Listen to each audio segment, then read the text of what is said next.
ಮರಕ್ಕೆ ತಲೆ ಮೇಲೆ ತಾನೆ ಕೂದಲು ಬೆಳೆಯೋದು. ಮೈಯಲ್ಲೆಲ್ಲ ಕೂದಲು ಬೆಳೆದು ಬಿಟ್ಟೈತೆ. ಹೋಗ್ಲಿ ಬಿಡು, ಏನು ಮಾಡಕ್ಕಾಗಲ್ಲ. ಆದ್ರೂ ಇದು ಒರಿಜಿನಲ್ ಅಂತ ಡೌಟು. ಮುಟ್ ನೋಡಂತಡಿ. ಬಾ ಬಾ. ಈ ಸಿಗ್ತಾನೆ ಇಲ್ಲ ಗುರು. ನಾನಿರೋ ಐಟಿಗೂ ಅದಕ್ಕೂ ಮೇಲ್ ಹತ್ಬೇಕು ಅಂದ್ರೆ ನಾಳೆಯಿಂದ ಕಾಂಪ್ಲೇಂಟ್ ಕುಡಿಬೇಕು ನಾನು. ಅಕ್ಕ ಏರ್ ಟ್ರಾನ್ಸ್ಪ್ಲಾಂಟ್ ಮಾಡ್ಕೊಂಡಿರ್ತಾನೆ ಇವನು. ಎಲ್ಲಿ? ಕರೆಕ್ಟು. ನಾನು ಹೇಳ್ದೆ ತಾನೇ ಏರ್ ಟ್ರಾನ್ಸ್ಪ್ಲಾಂಟ್ ಮಾಡ್ತಾ ಇಟ್ಟಿದ್ದೇನೆ ಅಂತ. ನೋಡು, ಮೈ ಮೇಲೆ ಎಲ್ಲ ಕೂದಲು ಬಿಡ್ದೈತೆ. ನಂಗೂ ಒಂಚೂರು ಹೇಳೋ, ಮೈಯಲ್ಲೆಲ್ಲ ಕೂದಲು ಉದುರುತ್ತೈತೆ, ನಾನು ಏರ್ ಟ್ರಾನ್ಸ್ಪ್ಲಾಂಟ್ ಮಾಡ್ಕೊತೀನಿ. ಅಣ್ಣ ಹೇಳೋ ನಂದು ಕೂದಲು ಬೆಳೀಲಿ. ಹೇಳೋ. ಹೇಳ ಹೇಳ ಹೇಳ ಹೇಳ ಹೇಳ. ಅಯ್ಯೋ, ಓಡಿಬಿಟ್ಯಾಳು. ಹೋಯ್ತೀನಿ ಮನೆಗೆ. ನೀ ಹೇಳ್ತಾ ಇಲ್ಲ, ಮೋಸ ಮಾಡ್ತೇನೆ ನಂಗೆ. ಮೋಸ. ನೀನ್ ಹೇಳ್ಬೇಡ, ಹೋಗಿ ನಾನೇ ಹುಡುಕೋತೀನಿ. ಅಯ್ಯಯ್ಯ, ಇಲ್ಲ ಕೆಳಗಿದ್ದಂತೆ ಐತೆ. ತಡಿ, ನಾನೇ ಹುಡುಕೋತೀನಿ.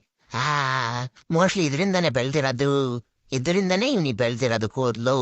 ತಡಿ ನಿನ್ಗೆ ಐತೆ. ತಡಿ, ನಾನು ನಾಳೆಯಿಂದ ಹಸ್ಕೊಳ್ಳಿ ನಿಂತಾರನೆ ಕೂದಲು ಬೆಳೆಸ್ಕೊತೀನಿ. ನೋಡು ಎಷ್ಟುದ್ದಕ್ಕೆ ಐತೆ ಕೂದಲುಗಳು. ಯಪ್ಪಾ.